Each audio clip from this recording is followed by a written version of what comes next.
নমস্কার বন্ধুরা, আশা করি তোমরা সকলে খুব ভালো আছো, সুস্থ আছো। আমিও ভালো আছি। প্রতিদিনের মতন আমি আজকে একটা দারুণ সুস্বাদু নিরামিষ রেসিপি নিয়ে চলে এসেছি তোমাদের সামনে। তো তোমরা তো দেখে এতক্ষণে বুঝেই গেছো যে আজকের রেসিপিটা কি। আজকে হচ্ছে ঝিঙে আলুর পোস্ত। ঝিঙে আলুর এই পোস্ত আমরা বাড়িতে প্রত্যেকেই বানাতে জানি। তো আমি কিভাবে বানাই তো সেটাই আজকে তোমাদের সামনে তুলে ধরছি। তো সবার প্রথমে এই ঝিঙেগুলোকে কিন্তু ছাল ছাড়িয়ে নিয়েছি। আর ঝিঙেগুলো ভীষণই কচি। আর এখন আমি 4টে ঝিঙে নিয়েছি আর 2টো আলু নিয়েছি। তো ঝিঙের যে কাটিংটা হবে একটু লম্বা লম্বা করেই কাটতে হবে। ঝিঙে যদি বেশি সরু করে কাটা হয় তাহলে কিন্তু জিনিসটা গলে যেতে পারে অতিরিক্ত। তো সেই জন্য আমি একটু বড় বড় রেখে মোটা মোটা করে রেখেই কাটছি। তো আমি এইভাবে ঝিঙাগুলোকে কেটে নিয়েছি। আর এই ঝিঙা পোস্তর এই রেসিপিটা ভীষণই হয় সুস্বাদু, আর গরম ভাতে রুটির সাথে ভীষণই কিন্তু ভালো লাগে। তো এরপরে কেটে নিচ্ছি আমি আলুগুলোকে অবশ্যই একটু লম্বা লম্বা সরু সরু করে আলু ভাজার মতনও কাটতে পারো, আবার একটু তার থেকে চওড়াও কাটতে পারো।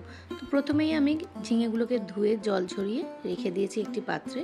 তো দেখতেই পাচ্ছ লম্বা লম্বা সরু সরু করে কেটেছি, আর আলুটাকে আলু ভাজার থেকে একটু মোটা করে কেটে নিয়েছি। তো চলো এবার রান্নাটা শুরু করা যাক। ভিডিওটি চলতে চলতে একটা ছোট্ট অনুরোধ, যারা আজকে আমার পরিবারের নতুন তাদেরকে জানাই অসংখ্য ভালোবাসা। তোমাদের যদি ভিডিওটা ভালো লেগে থাকে তাহলে একটা লাইক করে পাশে থাকা বেল নোটিফিকেশনটা অন করে আমার পরিবারের সদস্য হয়ে যেও। আর যেহেতু এটা ঝিঙা পোস্ত, তার জন্য তো আমার পোস্ত লাগছেই। 2 চামচ মতো আমি এখানে পোস্ত নিয়ে নিয়েছি। তাতে দিয়ে দিয়েছি বেশ কিছুটা জল। একটু ভালোভাবে জিনিসটা ভিজে আসার পরে আমি এটাকে পেশাই করে নিয়েছি শিলনোড়াতে। তো মিক্সিতে পেস্ট করার থেকে শিলে পেস্ট করলে কিন্তু সেই মশলার স্বাদ হয় আলাদা। এরপর হচ্ছে রান্নাটা শুরু করার পালা। কড়াতে আমি দিয়ে দিয়েছি 4 থেকে 5 চামচ মতন তেল। এরপর দিয়ে দিয়েছি সামান্য কালো জিরে ফোড়ন হিসেবে, আর দিয়েছি 2টো কাঁচা লঙ্কা। কয়েক সেকেন্ড তেলের মধ্যে জিনিসটা একটু ভাজা হয়ে আসার পরে আমি কিন্তু এখানে সবার প্রথমে আলুগুলোকে অ্যাড করব।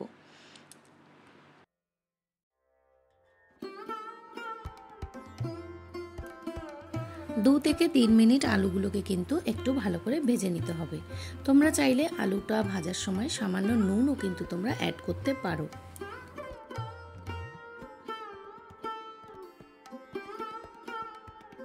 আমি এখানে 1 চামচের থেকে কম নুন এখানে আমি অ্যাড করেছি। তো নুনটা দেওয়ার পরে কিন্তু আলুটা খুব সুন্দরভাবে নরমও হয়ে যাবে। ঝিঙাটা যখন দেব তখন কিন্তু রান্নাটা করতে বেশি একটা সময় লাগবে না। তো ঝিঙা দেওয়ার পরে কিন্তু বেশিক্ষণ কিন্তু কষানো যায় না, কারণ ঝিঙা থেকে অটোমেটিক্যালি একটা জল বেরিয়ে আসে। তো দেখো এখন আমি কিন্তু ঝিঙেগুলো দিয়ে দিয়েছি তেলের মধ্যে। আলু আমার প্রায় 60% মতন হয়ে আছে। এরপর দিয়েছি ঝিঙে আর আলু বেশ কিছুক্ষণ কিন্তু সুন্দরভাবে একটু কষিয়ে নিতে হবে বা একটু সাঁতলে নিতে হবে। ঝিঙে আলু পোস্তর এই রেসিপিটা কিন্তু গরম ভাতের সাথে ডালের সাথে হলে কিন্তু আর কিচ্ছু লাগে না। তো যে কোনো একটা নিরামিষ দিনে তোমরা কিন্তু অবশ্যই বানিয়ে নিতে পারো। তো চলো একটা ঢাকা চাপা দিয়ে 5 থেকে 6 মিনিটের জন্য আমি রেখে দিই। 5 থেকে 6 মিনিট পর ঢাকাটা তুলে দেখতেই পাচ্ছ ঝিঙা থেকে বেশ কিছুটা জল বেরিয়ে এসছে। এরপর আমি এখানে ধীরে ধীরে কিছু মশলা অ্যাড করব। কিছু মশলা বলতে সামান্য আমি এখানে দিচ্ছি হলুদ গুঁড়ো, একেবারেই অল্প, যাতে পোস্তর যে কালারটা সাদা ভাবটা যাতে নষ্ট না হয় কোনোভাবে। এরপর দিয়ে দিচ্ছি আমি 2 চামচ মতন পোস্ত বাটা। 2 চামচ মানে ভর্তি 2 টেবিল স্পুন পোস্ত বাটা এখানে দিতে হবে, কারণ যেহেতু এটা পোস্তর আইটেমটা যদি একটু পোস্তর ব্যাপারটা না থাকে তাহলে কিন্তু সুস্বাদু হয় না। তো দেখো এখানে আমি 2 চামচ পোস্ত দিয়ে দিলাম। এবার খুব সুন্দর করে কিন্তু জিনিসটাকে একটু কষিয়ে নিতে হবে। আঁচটাকে অবশ্যই কমিয়ে রাখতে হবে। পোস্ত দেওয়ার পরে আঁচটা কিন্তু কোনোভাবেই বাড়ানো যাবে না। খুব একটা তেলের মধ্যে যদি পোস্ত ভাজা হয়ে যায় তাহলে কিন্তু তার গুণাগুণ নষ্ট হয়ে যায়। প্রচণ্ড গরমে কিন্তু শরীর ঠান্ডা রাখতে পোস্তর কিন্তু গুণাগুণ একেবারেই অনন্য। তো তোমরা প্রচণ্ড গরমে কিন্তু এমন একটা ঝিঙা আলু পোস্তর রেসিপি কিন্তু অবশ্যই বাড়িতে বানিয়ে যে কোনো একটা গরমের দুপুরে ভাতের সাথে কিন্তু খেয়ে নিতে পারো। তো দেখো পোস্তটা আমার কয়েক সেকেন্ড নাড়াচাড়া হয়ে যাওয়ার পর আমি এখানে দিয়ে দিয়েছি জল।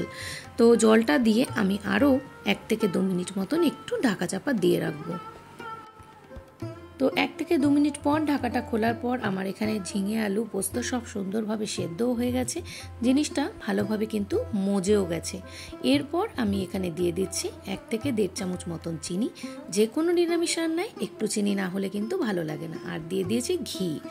ঘি, চিনি সমস্ত কিছু সংমিশ্রণে এই রান্নাটা মিশে গিয়ে তৈরি হবে কিন্তু দারুণ সুস্বাদু। তো দেখো, তোমরা তো দেখে বুঝতেই পারছো যে কতটা সুন্দর হয়েছে। তো চলো, আমার ঝিঙা পোস্ত কিন্তু পুরোপুরি রেডি। গরম গরম ভাতের সাথে এইরকম যদি একটা ঝিঙা পোস্ত হয় তাহলে কিন্তু মন্দ হয় না। তো চলো, পুরোপুরি কিন্তু আমার ঝিঙা পোস্ত রেডি। তো কেমন লাগলো আজকে আমার এই ভিডিওটা অবশ্যই কিন্তু কমেন্টের মাধ্যমে জানিও। তো চলো, আজকের মতন টাটা। সকলে ভালো থেকো, সুস্থ থেকো, আর এইরকম গরমের দিনে গরম গরম ঝিঙা পোস্ত বানিয়ে দুপুরের লাঞ্চের থালিতে নিয়ে বসে পড়ো। তো শরীরও ঠান্ডা থাকবে, পেটও ঠান্ডা থাকবে। খুব ভালো লাগলে অবশ্যই কমেন্টের মাধ্যমে জানিও। চলো, আজকের মতো টাটা। সকলে খুব ভালো থেকো।